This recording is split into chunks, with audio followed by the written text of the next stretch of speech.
This has to be the right way.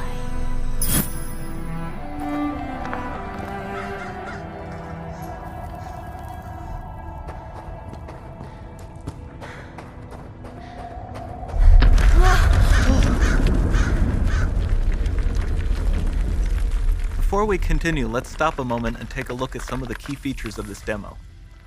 Much of what you see was built with Quixel Megascan assets, but instead of using the game versions, we used the cinematic versions, which would typically only be used in film.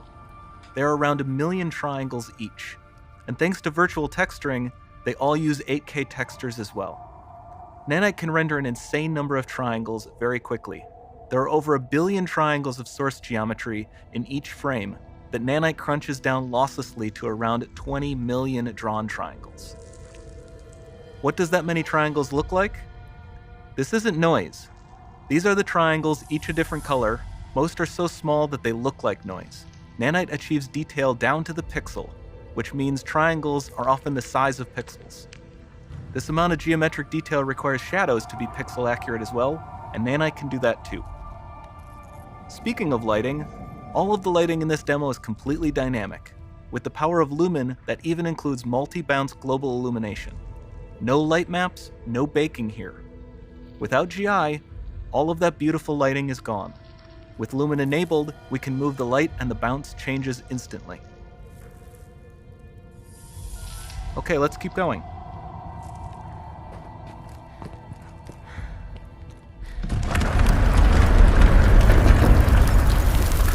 We've made some great additions to our audio system as well. Convolution reverb allows us to measure reverberation characteristics of real spaces, like actual caves that we sampled, and reproduce them in virtual spaces.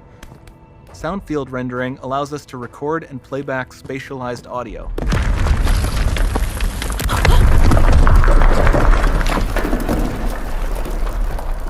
All of this adds up to a more immersive experience.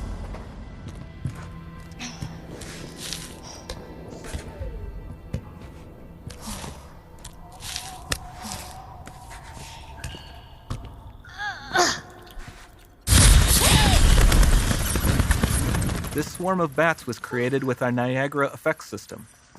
Particles in Niagara can now talk to one another and understand their environment like never before.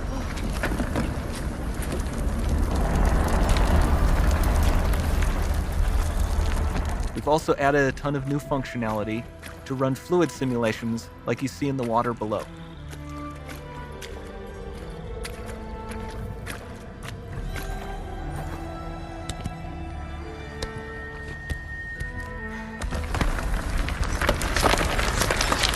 The demo runs on our chaos physics system.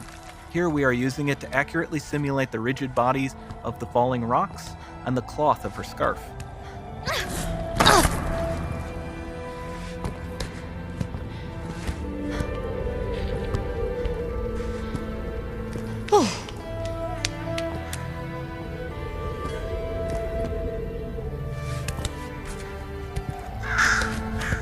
Now that the environment is so complex, we've needed to greatly improve our animation systems to adapt.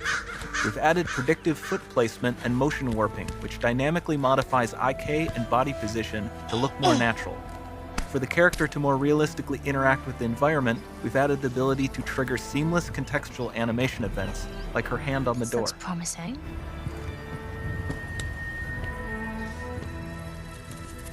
Dynamic GI is amazing, not just for speeding up iteration, but also for its impact on gameplay.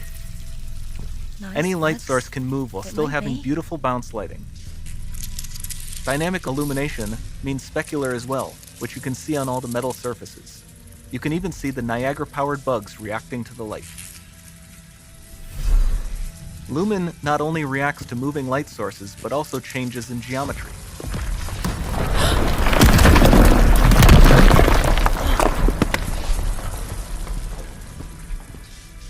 Remember we mentioned high poly assets? This statue was imported directly from ZBrush and is more than 33 million triangles. No baking of normal maps, no authored LODs.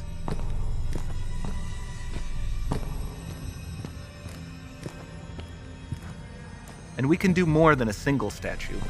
There are nearly 500 of that exact statue at the same detail level placed in this room for a total of over 16 billion triangles from statues alone. Over this entire demo, there are hundreds of billions of triangles.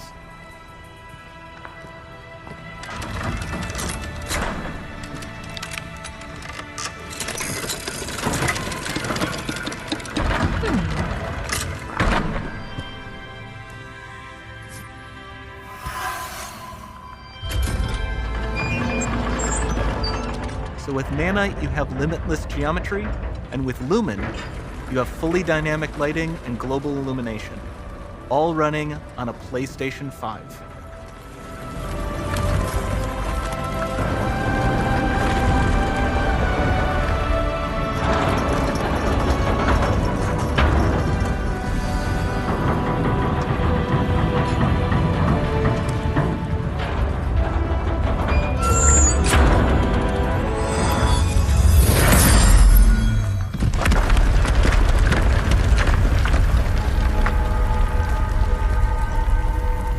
There's not much time left.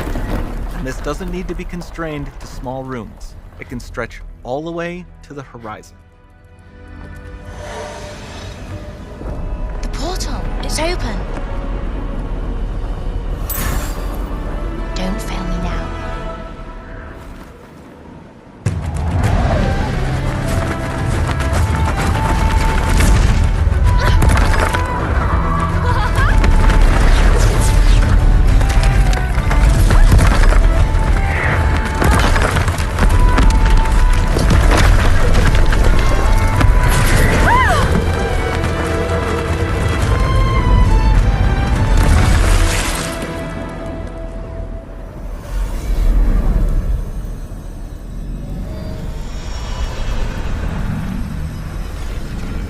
Time to see what's next.